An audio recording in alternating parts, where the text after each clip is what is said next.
या आपका बच्चा स्कूल जाना स्टार्ट हो रहा है और बहुत डिफ़िकल्ट टाइम आपके लिए आ रहा है, आपको नहीं समझ आ रहा है कैसे उसको हैंडल करें।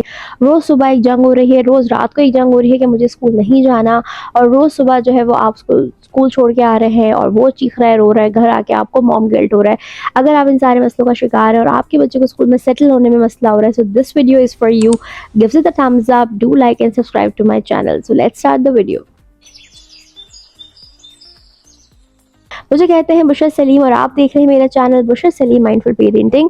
आज की इस वीडियो में हम इस टॉपिक को कवर करेंगे, चूँकि स्कूल का नया साल स्टार्ट हो चुका है और बच्चों को जो है वो स्ट्रगल हो रही है सेटल होने में, क्योंकि कुछ बच्चे जो है वो बिल्कुल पहली बार स्कूल जा रहे हैं, कुछ बच्चे जो है वो लास्ट ईयर गए लेकिन वो भी छोटे से 3-4 साल के, तो उनको जो है वो दोबारा से स्ट्रगल हो रही है सेटल होने में, क्योंकि बहुत सारे चेंजेस स्कूल में हो गए और वो जो है वो जाने के लिए रेडी नहीं है, एक दिन जाके रो रहे हैं या उनका पहला दिन स्टार्ट होने वाला है और आप परेशान हैं। तो एक गलती जो पेरेंट्स बहुत ज़्यादा करते हैं वो ये है, पेरेंट्स बच्चों की फीलिंग्स को इनवैलिडेट कर देते हैं। वो ये कहते हैं कि नहीं कुछ नहीं हो रहा, इसमें कुछ नहीं होगा, इसमें रोने की तो कोई बात नहीं है, देखो सारे बच्चे फन कर रहे हैं, आपको भी मज़ा आएगा। आप बच्चों को एक्साइटेड करना चाह रहे होते हैं, लेकिन दरअसल बच्चे के ब्रेन में जो मैसेज जा रहा था वो कि मेरी मामा मेरी फीलिंग्स को नहीं समझ रही। तो वो क्या 5 चीज़ें हैं जो आपने करनी है जिससे आपके बच्चे को यह एहसास होगा कि आप उसकी फीलिंग्स को समझ रहे हैं, और स्कूल जाते वक्त जो सेपरेशन एंग्जाइटी है वो रिड्यूस हो सकेगी और बच्चे को फीलिंग्स को मैनेज करना बहुत अच्छे से आना स्टार्ट हो जाएगा आहिस्ता आहिस्ता, क्योंकि आप उसके साथ कर रहे हैं माइंडफुल पेरेंटिंग। तो सबसे पहली चीज़ जो आपने करनी है वो ये कि बच्चे की फीलिंग्स को समझना है। समझने के लिए आपने जो करना है वो ये कि आपने उसे, जो मैंने मिस्टेक बताई वो नहीं करनी। तो आपने क्या कहना है वो वीडियो ज़रूर देखेंगे, जब बच्चे रोएं तो क्या नहीं कहना, और वीडियो के एंड में मैंने बताया कि क्या कहना है। वैलिडेशन वाली वीडियो ज़रूर देखें, क्योंकि अब जो पहला स्टेप है वो है वैलिडेशन। आपने उनकी फीलिंग्स को वैलिडेट करना है, उनको यह एहसास दिलाना है कि इसमें रोना आ सकता है। जब हम न्यू जगह जा रहे होते हैं तो हमें हमारी बॉडी जो है वो स्केरी फील करती है, हमें एट टाइम्स डर लगता है। तो it's okay to feel sad, it's okay to feel scary. आप मुझे मिस करोगे, आई नो, मैं भी आपको मिस करूँगी। हम दोनों बहुत प्यार करते हैं एक दूसरे से, इसलिए हम एक दूसरे को मिस भी करते हैं, ये तो अच्छी बात है। और आपने उसको यह एहसास दिलाना है कि जो फीलिंग्स आपके दिल में आ रही हैं इट्स टोटली नॉर्मल। और मैं जब छोटी थी तो मेरा फर्स्ट डे था स्कूल में, तो मुझे भी बहुत डिफ़िकल्टी फील हो रही थी। तो जब बच्चे को ये एहसास होगा कि अच्छा जो फीलिंग्स आ रही हैं ये तो नॉर्मल है, यानी मुझे रोना आ रहा है ये नॉर्मल है, इसमें कोई शेमिंग आपने नहीं करनी, जो यूजुअली जब पेरेंट्स माइंडफुल नहीं होते तो वो कर जाते हैं कि इसमें क्या रोने की बात है, इतनी सी बात पे रो रहे हो। तो ये जब एहसास नहीं दे रहा, उल्टा उल्टा बहुत पॉजिटिव एहसास दे रहे हैं कि इट्स ओके टू क्राई।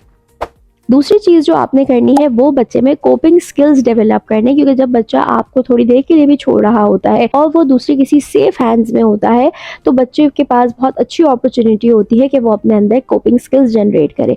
तो आप पहले से ही बच्चे से बात करेंगे कि जब आप स्कूल जाएंगे हो सकता है आपको रोना आए और मामा आपको बाय करके जाएंगी, मामा कभी बाय करे बगैर नहीं जाएंगी। बहुत कुछ जगहों पर ऐसे करते हैं स्कूल्स में कि बच्चे प्ले एरिया में होते हैं, आप पीछे से जो है वो हट जाते हैं। उससे वो वीडियो ज़रूर देखिएगा, ट्रस्ट बच्चे क्यों नहीं करते, ट्रस्ट इश्यूज डेवलप हो जाए। हमेशा बच्चे को बाय करके जाए।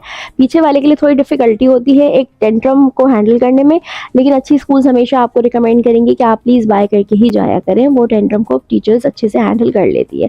तो आपने भी बात करनी है कि बेटा आपको रोना आएगा तो इट्स ओके टू क्राई। जब आप रो लोगे उसके बाद आपको क्या लगता है आप क्या करोगे?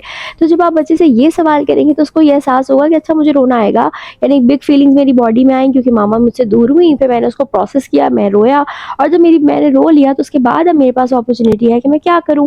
तो हो सकता है वो आपको जवाब देंगे मैं खेल लूंगा, और फिर आप अगर वो जवाब नहीं दे रहा तो आप उसको बता सकते हैं हाँ I think you can play with your friends, और maybe you can just sit, और आप सबको ऑब्जर्व कर सकते हो, क्योंकि इनिशियली बच्चे फर्स्ट फ्यू डेज में इतने रेडी नहीं भी होते एट टाइम्स। तो ये इस तरह बच्चे को ही समझ आएगा कि इट्स ओके टू क्राई, और रोने के बाद फिर और चीज़ें हो सकती हैं। हेलो एवरीवन, उम्मीद है वीडियो आपको पसंद आ रही होगी। ज़रूर लाइक करें, कमेंट करना ना भूलें और बताएं कि वीडियो कैसी लग रही है, क्या ऐसी चीज़ें जो जिस पर आप सुनना चाहते हैं। सब्सक्राइब ज़रूर करें, और अगर आपको पेरेंटिंग जर्नी में प्रॉब्लम्स आ रही हैं, चैलेंजिंग लग रही है, मुश्किल लग रही है, तो here I am, contact me on my WhatsApp business number, और आप मुझे इंस्टा और फेसबुक पर मैसेज कर सकते हैं या यूट्यूब पर कॉमेंट कर सकते हैं और मुझसे रब्ता करके अपनी पेरेंटिंग जर्नी को खूबसूरत बना सकते हैं। रिव्यूज़ के लिए आप इंस्टाग्राम की हाईलाइट्स चेक कर सकते हैं। Thank you so much. तीसरी चीज़ जो आपने करनी है वो सिक्योरिटी का सेंस बच्चे को एहसास दिलाना है, क्योंकि बच्चा जब छोटा होता है तो हमेशा उसकी सेफ प्लेस है वो उसके पेरेंट्स होते हैं। अब जब बच्चा बड़ा हो रहा है और वो स्कूल जा रहा है तो आपने उसे ये बताना है कि जिस तरह घर में मामा आपकी सेफ पर्सन है, इसी तरह स्कूल में जो है वो आंटी आपकी सेफ पर्सन है। कोई भी आपको मसला हो आप आंटी के पास जा सकते हो, आंटी को अपना प्रॉब्लम बताओगे, आंटी आपकी हेल्प करेंगी। अगर आप मामा को मिस करो आप आंटी को बता सकते हो, I am sure she will definitely help you. तो जब उसको सिक्योरिटी का एहसास बच्चे को जब होना शुरू हो जाता है, फिर वो आहिस्ता आहिस्ता स्कूल में इंजॉय करना स्टार्ट हो जाते हैं। चौथी चीज़ जो आपने करनी है बच्चे के साथ, वो उससे डिस्कशन करना है कि what you think will be same, what you think will be different. इसमें अब दो चीज़ें हैं कि अगर आपका बच्चा पहली बार स्कूल जा रहा है तो आप ये कह सकते हैं कि घर और स्कूल में what you think can be same and different. और अगर आपका बच्चा एक साल जा चुका है और अब दोबारा जा रहा है और दोबारा सेपरेशन एंग्जाइटी है उसको हो रही है, जो यूजुअली बहुत कॉमन है छोटे बच्चों में, तब आपने उसे बताना है कि व्हाट यू थिंक कि लास्ट ईयर जो स्कूल में था और इस साल जो स्कूल में वो क्या क्या चीज़ें सेम है और क्या क्या चीज़ें जो है वो डिफरेंट है। तो बच्चा जो है वो आपको बताएगा। अगर वो रिस्पॉन्ड नहीं कर रहा तो आपको डिस्कस कर सकते हैं कि आपके कुछ फ्रेंड्स सेम होंगे, हाँ कुछ बच्चे न्यू आएंगे, आंटी आपकी जो है टीचर आपकी न्यू हो सकती हैं, या एक टीचर आपकी पुरानी हो सकती हैं, क्योंकि आप जो है वो उर्दू टीचर होती हैं वो यूजुअली अक्सर सेम होती हैं। आपका जो है वो ग्राउंड कैंपस सेम है या डिफरेंट है, ये सारी चीज़ों को आप डिस्कस करेंगे और उसे बताएंगे कि जब हम न्यू चीज़ें लाइफ में कर रहे होते हैं it's okay to feel scared, हमें डर लगता है।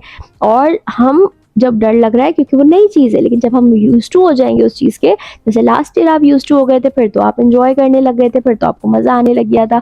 तो ये वो बातें हैं, ये वो डिस्कशन है जिससे बच्चे को बहुत ज़्यादा अच्छा फील होगा, और जब वो जा रहा है स्कूल और जब ये सारी चीज़ें हो रही हैं उसके साथ, तो उसको आपका ये सारी बातें याद आएंगी, दिमाग में रहेंगी, और वो बहुत अच्छे से इन सारी चीज़ों को कोप अप करेगा।